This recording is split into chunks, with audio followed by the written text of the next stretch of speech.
For centuries, the Roman Catholic Church stood as the spiritual beacon for millions of souls across Europe.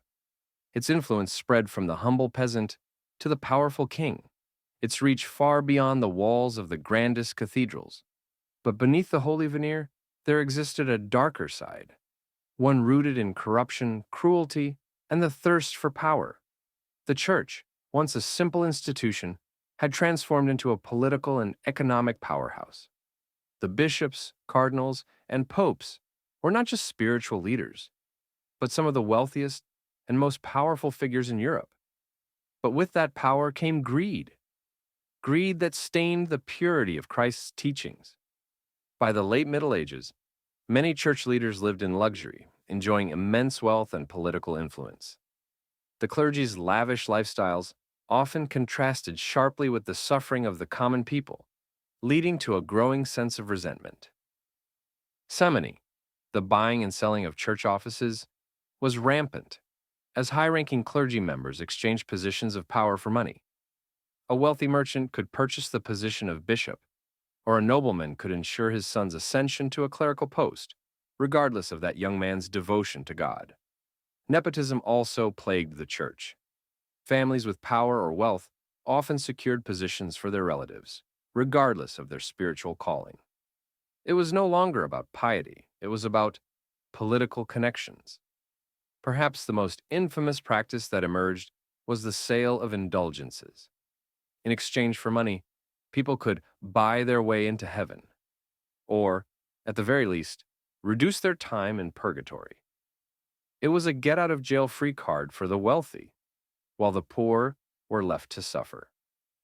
The church sold the idea that salvation could be purchased, a notion that not only contradicted the teachings of Christ, but also preyed upon the fears and ignorance of the masses.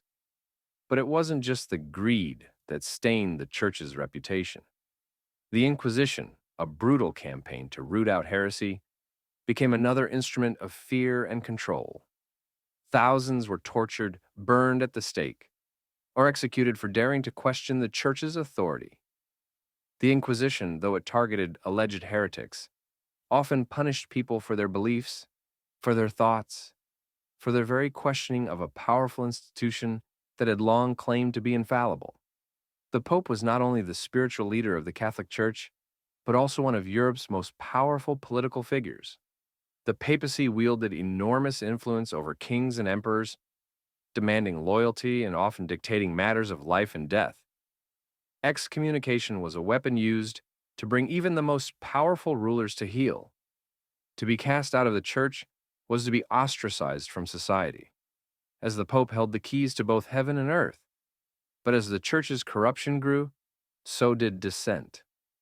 Intellectuals, philosophers, and reformers began to challenge the church's power, calling for a return to the purity of early Christianity. These voices would lay the groundwork for the Protestant Reformation. In 1517, a German monk named Martin Luther sparked a revolution. His 95 Theses, posted on the church door in Wittenberg, denounced the sale of indulgences and the corruption of the papacy.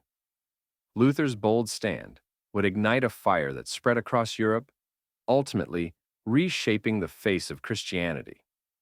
The Catholic Church, for all its good works and spiritual guidance, was deeply flawed by its human failings.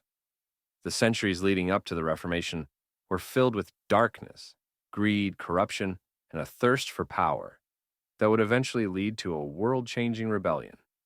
The Reformation was not only a call for spiritual renewal, but for a return to the values of Christ: humility, charity, and truth. The Church's darkness was not the end of its story.